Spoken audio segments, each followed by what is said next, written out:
Pemirsa, Anda masih menyaksikan Apa Kabar Indonesia Pagi bersama saya Ana Telita dalam segmen Sosok Pekan ini bersama dengan Profesor Dadan Hindayana, Kepala Badan Gizi Nasional. Selamat pagi, Assalamualaikum, sehat? Selamat pagi, waalaikumsalam warahmatullahi wabarakatuh. Sehat, alhamdulillah, Mbak Ana. Prof, ini kan gizi di Indonesia ini cukup mengkhawatirkan hingga akhirnya Presiden Prabowo menerapkan program makan bergizi bagi anak-anak begitu ya di seluruh Indonesia. Nah, Prof ingin tahu, ini kan Prof Dadan ini pejabat pertama yang menangani hal ini. Apa sih sebenarnya tantangan terberatnya? Ya, pertama badan ini adalah badan baru. Siklus ketatanegaraan di Indonesia mulai dari terbentuk, kemudian menyusun SOTK, sampai kemudian nanti dianggarkan, kemudian nanti ada anggaran sudah disimpan pun harus kita proses pencairannya itu tidak sebentar. Jadi itu minimal memang butuh waktu kurang lebih 6 bulan. Untuk tahun pertama pelaksanaan program MBG ini, Prof, itu direncanakan sampai bulan apa? Ya, kita merencanakan dari Januari sampai Desember, ya kan, dan alhamdulillah Badan Gizi telah mendapatkan pagu anggaran sebesar 71 triliun dan kita atur sedemikian rupa dari mulai Januari nanti sampai April kita akan lakukan pemberian makan bergizi kepada minimal 3 juta anak, ibu hamil, ibu menyusui melalui 937 satuan pelayanan pemenuhan gizi. Kemudian nanti dari April ke Agustus naik menjadi minimal 6 juta penerima manfaat yang akan dilakukan melalui 2000 SPPG. Dan nanti di bulan Agustus kita akan tingkatkan menjadi 5.000 SPPG, mencakup antara 15 sampai 17,5 juta penerima manfaat dengan anggaran 71 triliun. Maksimal di akhir tahun berarti ya? Iya, akhir tahun. Nah, untuk proyeksi ke depannya sendiri apakah kemudian akan bertambah hingga seluruh Indonesia ini tercakup semua atau seperti apa sih, Prof? Iya, rencananya demikian. Keinginan Bapak Presiden itu memiliki target 82,9 juta penerima manfaat mulai dari ibu hamil, ibu menyusui, anak balita, kemudian anak sekolah mulai dari PAUD sampai SMA, termasuk santri dan sekolah keagamaan lainnya. Oke, Prof. Ini yang juga menarik ya mungkin untuk dibahas. Anak-anak kan tentu banyak juga wawancara yang sudah berseliweran begitu yang mengatakan rasanya ada yang suka, ada yang tidak suka gitu loh, Prof. Ini juga diperhatikan tidak oleh BGN? Tentu saja, karena ini justru tantangan terbesar bagi para ahli gizi di dalam menyajikan menu makan.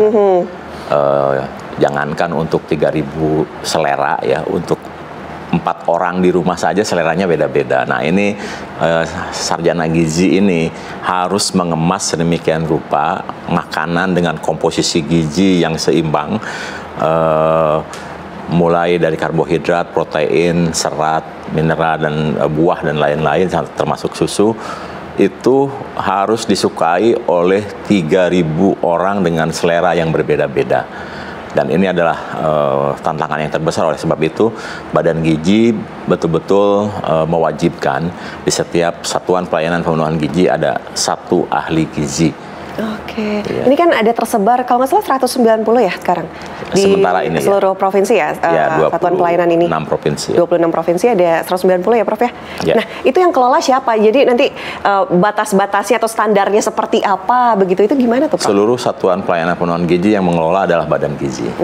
Dan kami sudah mendidik SDM-nya dan dididik selama 3-4 bulan agar memiliki kecakapan yang sama, integritas yang sama, kedisiplinan yang sama, cara kerja yang sama, yang kemudian kita sebar ke seluruh Indonesia untuk melayani masyarakat Indonesia. Oke, kalau tadi kan dikelola oleh Badan Gizi Nasional, nah itu gimana caranya nanti mereka untuk menstandarkan semuanya? Artinya gini, kan tadi dikatakan 3.000 anak itu lidahnya beda-beda, jangan kan 3.000, 4 orang anak saja sudah beda-beda, dan ini kan dipantau terus kan oleh BGN. Nah itu gimana, Prof, nanti untuk menyesuaikan itu? Jadi gini, Badan Gizi tidak menetapkan standar menu nasional. Badan Gizi hanya menetapkan standar komposisi gizi. Jadi harus dipenuhi karbonnya, proteinnya, seratnya, kemudian ada buahnya. Nah, menunya disusun oleh ahli gizi di masing-masing daerah, di masing-masing satuan pelayanan pemenuhan gizi. Kenapa harus demikian? Karena menu yang disusun harus tergantung dari sumber daya lokal yang ada, termasuk kesukaan masing-masing daerah. Oh, menarik nih. Sumber daya lokal artinya kan tiap segmentasi daerah memiliki rasa yang berbeda ya. Yang berbeda. Kayak Sumatera dan Jawa aja pedas dan manis, katakanlah seperti itu begitu. Seperti itu. Oke, itu nanti disusun seperti per daerah? Iya, per satuan pelayanan pemenuhan gizi. Bahkan jangan hanya per daerah, per satuan pelayanan pemenuhan gizi yang satu SPPG melayani 3.000 anak itu bisa berbeda-beda satu dengan yang lainnya. Gimana tuh Prof caranya? Apakah kemudian akan ada kayak kuesioner begitu atau? Oh tentu ya. Atau seperti apa? Jadi biasanya menu akan disusun oleh ahli gizi selama sebulan agar anak tidak bosan. Kemudian diberikan pelayanan kepada penerima manfaat. Nah nanti setelah dilakukan pelayanan, yang ahli gizi ini harus mendapatkan feedback. Ya, mana yang menu yang tidak disukai, mana menu yang disukai, termasuk adakah kebutuhan khusus dari anak-anak yang menerima manfaat ini. Contoh misalnya seperti di Sukabumi dan Bojongkoneng, ternyata ada satu masing-masing di daerah itu anak yang fobia nasi. Jangankan makan nasi, melihat nasi saja takut. Gitu. Jadi harus diganti dengan yang lainnya. Jadi nanti disesuaikan ke satu anak itu atau nanti anak itu justru yang harus menyesuaikan? Kalau kalau yang ada khusus seperti itu kita menyesuaikan kepada anak tersebut.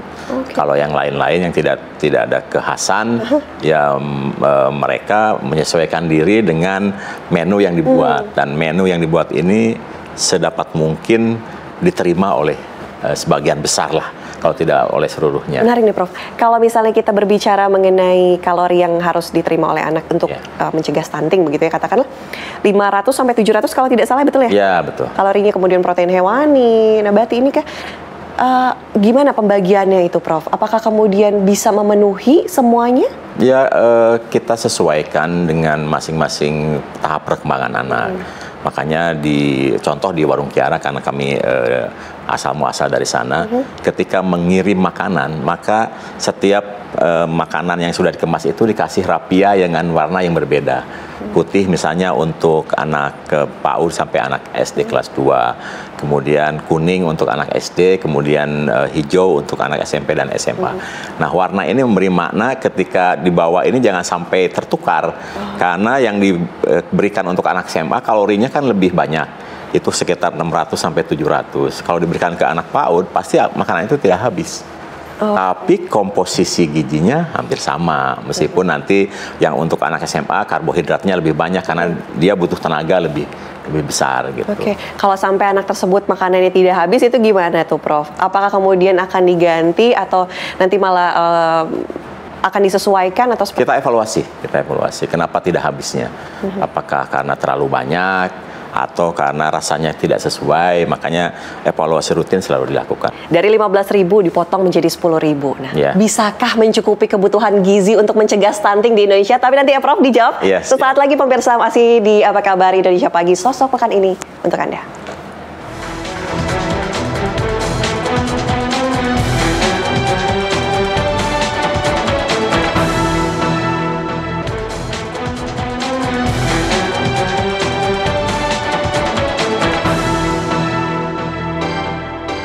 Anda kembali di Apa Kabar Indonesia Pagi, masih di segmen Sosok Pekan ini bersama dengan Prof Dadan. Prof Dadan, pertanyaan tadi yang sempat menggantung angka 10.000. Dari 15.000 dipangkas menjadi 10.000 rupiah. Kalau kita lihat 10.000 rupiah mencukupikah untuk mencegah stunting di Indonesia? Katakanlah ada wilayah dari timur ke barat begitu, Pulau Jawa, Pulau Papua. Itu saja sudah berbeda begitu ya? Saya perlu jelaskan di Mbak Ana bahwa Badan Gizi tidak membeli porsi makan. Jadi kenapa ada ahli gizi di masing-masing SPPG? Karena sebetulnya yang kita buatkan menu. Menu 1 bulan penuh. Nah, biasanya kita akan lihat Senin masak apa, Senin Selasa masak apa, Rabu masak apa. Katakanlah hari Senin seperti tadi misalnya ada bagian menu telur orek dengan timun, dengan buah, kemudian dengan susu. Nah, ini bukan berapa harganya, tetapi untuk masak menu ini butuh bahan berapa. Nah, bahan itulah yang kita bayar. karena membeli bahan untuk 500 dengan 3.000 pasti yang 3.000 lebih murah kan. Nah, ketika menu yang disajikan seperti itu, apalagi misalnya menunya orek telur yang murah, maka menu susu bisa dimasukkan. Tapi ketika kita nanti memasak daging sapi yang indeksnya akan naik, maka susu mungkin tidak diberikan pada saat itu. Jadi yang kita bayar sebetulnya adalah bahan baku yang digunakan untuk memasak menu tersebut. Dan oleh sebab itu hasil uji coba kita hampir setahun di Sukabumi, indeksnya memang rata-rata di bawah itu. Memang akan ada penyesuaian-penyesuaian untuk daerah-daerah timur seperti Papua, kemudian Maluku, Maluku Utara, itu ada indeks kemahalan yang sudah disusun oleh Bappenas yang kita acu. Seperti itu. Yang penting badan gizi prioritas utamanya adalah satu, pemenuhan jumlah kalori. Yang kedua, komposisi gizi itu yang harus menunjukkan bahwa menu itu menu dengan gizi seimbang. Sehingga sudah bisa dijamin? Iya. Artinya sudah bisa dijamin tidak kekurangan gizi, begitu ya, bisa mencegah stunting kah? Ya, bisa. Bisa? Bisa, karena stunting harus dicegah di 1000 hari pertama, yaitu ibu hamil, ibu menyusui, anak balita. Dan untuk anak balita kan kalorinya kan sedikit, tapi kita berikan misalnya vitamin-vitamin tambahan supaya cukup untuk mengatasi stunting. Nah, untuk anak-anak, untuk mengatasi puncak kedua dari pertumbuhan anak mulai umur 8 sampai 17 tahun, disitulah di kalori lebih disesuaikan dengan kebutuhannya itu. Prof, akan ada penambahan anggaran nggak sih, Prof? Kalau kita lihat kan mungkin inflasi terjadi begitu ya, dengan angka Rp10.000 ini, bisa saja akhirnya tergerus begitu, Prof. Bagaimana menghadapi ini? Sejauh ini sih sebetulnya dengan pagu yang ditetapkan cukuplah untuk memenuhi kebutuhan gizi, karena kan kita pun akan, itu kan rata-rata minimal kan, seperti yang disampaikan Presiden. Jadi kita juga akan memperhatikan terutama tadi itu kebutuhan gizi dan kalori yang dibutuhkan untuk pertumbuhan anak. Nah, penambahan anggaran dipastikan akan terjadi karena Bapak Presiden ini betul-betul memiliki kepedulian yang sangat tinggi, dan program ini dijadikan program utama karena makan bergizi adalah langkah strategik dari pembangunan SDM Indonesia. Kalau untuk unit pelayanan titik yang ada 190, kita bicara yang 190 aja dulu ya saat ini. Nah, itu nanti memang yang memasaknya, ahli gizi kan ada satu tersedia di setiap titik ya, betul? Nah, itu proses memasaknya sendiri, akankah nanti ada perubahan, akankah kemudian beralih begitu dengan UMKM sekitar, atau hanya nanti di titik yang tersebut saja? Yang sudah jalan akan tetap berjalan. UMKM sangat terbuka untuk bergabung, untuk melakukan pelayanan di titik-titik yang memang belum dilayani. Itu bagaimana nanti sistemnya, Prof? Kan kita sudah membuka pendaftaran untuk menjadi mitra ya. Jadi di mitra titik BGN, titik Go, titik ID, silakan masuk di situ, kemudian mengisi semua proposal usaha dan sebagainya. Nanti kita akan verifikasi kelayakan dari pengajuan tersebut, dan kami memang membutuhkan banyak mitra, karena kalau program ini jalan untuk 82,9 juta, kami butuh 30.000 satuan pelayanan pemenuhan gizi, itu artinya butuh 30.000 mitra. Jadi masih terbuka untuk siapa saja. Banyak juga 30.000 mitra ini. Banyak Prof, sekali. Sekarang udah ada berapa mitranya? Untuk sementara ini kan ada yang sudah daftar 13 ribuan, yang kemudian yang sudah kita seleksi hampir 1.000 ya. Dan kami masih terus melakukan seleksi-seleksi sehingga program ini bisa dilakukan dengan seksama. Kan tidak hanya mencegah stunting untuk anak-anak, dari mulai ibu hamil begitu, ibu menyusui. Nah, ini juga artinya untuk mengembangkan ekonomi masyarakat juga dengan adanya kerjasama dengan UMKM. Nah, syarat-syaratnya apa saja nih, Prof? Jadi penasaran. Tentu syaratnya mampu melakukan kegiatan dan kontinu ya. Karena sekali kita memberikan pelayanan kepada masyarakat, maka tidak boleh stop kan, harus lanjut. Jadi harus bisa diandalkan untuk bisa melaksanakan program ini. Kemudian program ini kan tidak semata untuk kegiatan usaha. Ini harus dipahami oleh yang mau bergabung. Ini adalah kegiatan pengabdian kepada masyarakat, kepada nusa dan bangsa. Jadi merah putih lah. Terutama di awal-awal ketika memang diminta nanti mungkin harus belanja dulu sebelum anggaran diganti gitu kan. Jadi harus ada hal-hal yang memang kalau merah putih di dada pasti bisa melaksanakan. Oke. Artinya ada beberapa yang tentunya sudah ada menjadi standar juga ya. Nanti akan ada tim ahli gizi yang turun juga atau seperti apa untuk mendampingi? Iya, karena gini, begitu mereka menjadi mitra kita, nanti sebetulnya yang memberikan pelayanan yang mengendalikan semua badan gizi. Nah, mereka nanti mendampingi kami, kemudian menjadi mitra di lapangan, bersama-sama melakukan pelayanan. Mbak Ana, ini perlu diketahui sebelum berakhir, bahwa anggota rumah tangga di Indonesia itu dibagi 5 kelas, mulai dari miskin sampai kaya. Nah, anggota rumah tangga kaya itu, jumlah anggota keluarganya 2,87. Itu artinya apa? Kalau ada 100 orang kaya, maka 2,84. 84 orang punya anak 1. Sementara 16 keluarga punya anak 0.